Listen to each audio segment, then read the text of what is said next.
हमारे अपने शहर मालेगांव में sell zone mobile repairing institute 2 महीने में कंप्लीट मोबाइल रिपेयरिंग की ट्रेनिंग।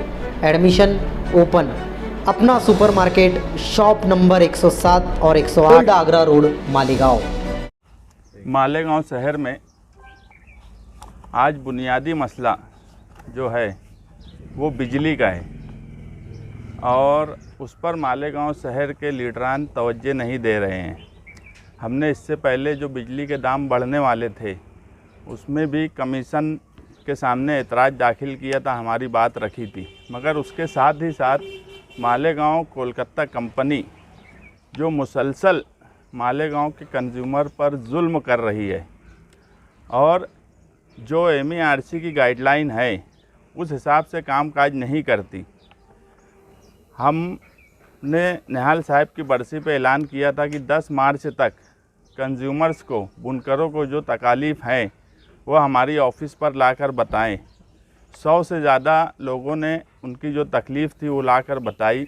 हमने उसमें से जो सही तकलीफ़ है, जो कलकत्ता कंपनी को गाइडलाइन के हिसाब से कामकाज करना चाहिए उस हिसाब से नहीं कर रही है, उसमें हमने वो तकलीफ़ देखी और ये समझा कि कलकत्ता कंपनी मुसलसल जुल्म और नाइंसाफ़ी कंज्यूमर पर कर रही है और वो ये चाहती है कि वो कोई कायदे से काम ना करे, मगर हर बुनकर, हर घरेलू कंज्यूमर वो सब कायदे से रहें। तो ऐसा इस शहर में हो नहीं सकता।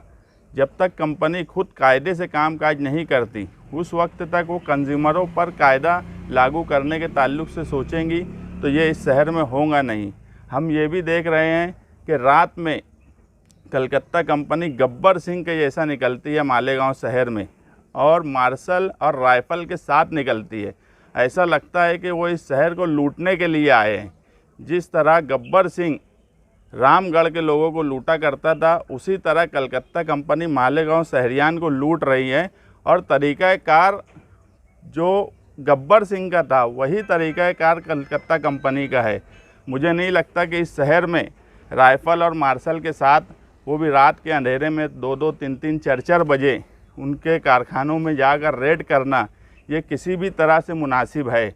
आने वाले वक्त में रमज़ान है, अगर इस तरीके से कलकत्ता कंपनी कामकाज करेंगी तो हमें भी गब्बर सिंह से मुकाबला करने के लिए हमारी फ़ौज तैयार करना पड़ेगी और ऐसे हालात में लॉ एंड ऑर्डर ख़राब होगा तो इसकी ज़िम्मेदारी कलकत्ता कंपनी की है। अगर कलकत्ता कंपनी को लगता है कि कहीं पर कोई गलती कर रहा है तो उसके लिए वो दिन में आ सकती है, जो कारखाने का मालिक है उसको बुलाकर जो कार्रवाई करना है वो कर सकती है, मगर अचानक रात में जाना और इस तरीके से कलकत्ता कंपनी का वहाँ मालिक नहीं रहना और फ़ौरन पावर लूम मज़दूर जो होते हैं उनको डराना राइफ़ल से, मार्शल से, ये गैर मुनासिब बात है। हम तमाम ही कारखानेदारों से भी गुजारिश करेंगे कि अगर वो रात में कारखाने में नहीं है और इस तरीके से कार्रवाई करने के लिए कोई आता है तो अपने मज़दूरों को बोल दें कि कारखाना बंद कर दें और वहीं पर धरने पर बैठ जाएं और उनको घुसने ना दें। लेकिन वो अपने कामकाज नहीं करती। हम 21 मार्च बरोज़ मंगल को स्क्वायर बिल्डिंग के पास धरना देंगे, ज़रूरत पड़ी तो स्क्वायर बिल्डिंग की ऑफ़िस का घेराव भी करेंगे। हमारे कुछ मुतालबात हैं जो हम लिख कर उनको भी देंगे, डिपार्टमेंट को भी देंगे, प्रांत ऑफिसर को भी देंगे, क्योंकि कुछ लोगों की शिकायत हमारे पास ऐसी आई है कि अगर कोई शिकायत के लिए कंज्यूमर वहाँ एप्लीकेशन देता है तो वो एप्लीकेशन भी वो लोग रिसीव करके नहीं देते। इस वजह से हमने कुछ लोगों को प्रांत के पास भेजा एप्लीकेशन लेकर कि आप वो नहीं ले रहे तो प्रांत ऑफिसर को दो और सही सिक्का लाकर हमको दो। ऐसे भी एप्लीकेशन आए हैं। अगर कोई एजेंसी कंज्यूमर की शिकायत भी ना ले तो ये गैर मुनासिब बात है। आज उन्होंने जो उनकी शराइत थी उस हिसाब से 3 साल से ज़्यादा का वक्फा हो चुका कंपनी को मालेगांव शहर में। इंफ्रास्ट्रक्चर के ताल्लुक़ से हर साल 20 करोड़ रुपया उनको खर्च करना चाहिए था ताकि इंफ्रास्ट्रक्चर शहर में सही हो जाए, मगर आप देख रहे हो कि कलकत्ता कंपनी इन 3 साल के ऊपर अरसे में 60 करोड़ का काम की है क्या? ऐसा कहीं दिखता नहीं। दूसरा, जो CEO है प्रेम सिंह, सारे कामकाज उसी के पास होते हैं, जबकि उसने डिवाइड रखना चाहिए, मालेगांव शहर के सेंटर में हम चाहते हैं कि 4 ऑफिस खोले सब स्टेशन से, जहां पर लोगों की शिकायत सुनी जाए और अगर उनकी शिकायत है तो उसको किस तरह से दूर कंपनी करे वो देखा जाए। मगर होता यह है कि हमारे जैसे लोग जब जाते हैं तो प्रेम सिंह मिल लेता है, मगर कोई आम कंज्यूमर से प्रेम सिंह मिलते नहीं हैं। और सारे नीचे के ऑफिसर जो है वो एक ही बात बोलते हैं कि आप सीईओ के पास जाओ, और सीईओ हर वक्त कोई पब्लिक के लिए मिलने का वक्त उनके पास है नहीं। और इसीलिए सारे मसाइल खड़े हो रहे हैं, क्योंकि जब तुम लोगों को सहूलत देंगे नहीं, अगर उनकी शिकायत सुनेंगे नहीं, उनकी शिकायत पर लोगों का समाधान करेंगे नहीं, तो किस तरीके से लोग अपना काम काज करेंगे। ऐसी बहुत सी शिकायत कलकत्ता कंपनी से है, जो कि मीटर लेने वाले लोगों ने आज 2-2 ढाई साल से अपना लाखों करोड़ों रुपया इन्वेस्टमेंट करके कारखाना लगाया है। आज 2.5 साल 2 साल का वक्फा हो रहा है, उनको मीटर दिया नहीं जा रहा, जबकि SOP standards of performance MERC का रूल है, उस हिसाब से टाइम बाउंड है कि आदमी एप्लीकेशन देंगे तो कितने दिन में उसको मीटर देना चाहिए।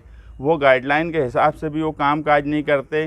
गाइडलाइन दूसरी एक GR यानी गवर्नमेंट का एक GR भी था, Maharashtra state electricity distribution company का 2017 का गाइडलाइन के काम काज किस तरीके से कंपनी करेंगी, सब यानी DY बनाएंगी, जो जिसका जो मामला है वो अलग अलग फैकल्टी से हल होगा। अगर तुम कारपोरेशन देखो या पुलिस डिपार्टमेंट देखो तो कोई ये बोलेगा कि SP साहब ही सारे मसाइल हल करेंगे, तो फिर एडिशनल SP, DYSP, PI इनका कोई काम काज नहीं रहेगा। कमिश्नर अगर सारे मसाइल हल करने लगे तो बॉडी नहीं रहेंगी।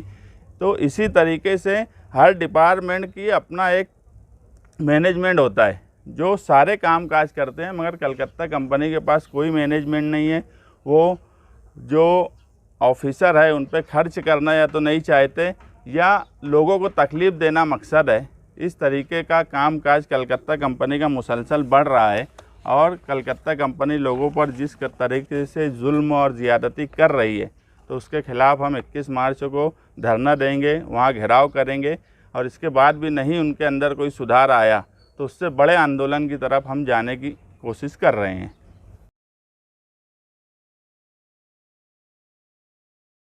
AHC academy Malegaon NEET JEE की बेहतरीन तैयारी IIT टीचरों के साथ एकेडमी की ओर से स्टडी मटेरियल भी। Admission open. अब होगी सपनों की उड़ान पूरी। छत्रपति शिवाजी महाराज के पुतले के सामने महेश नगर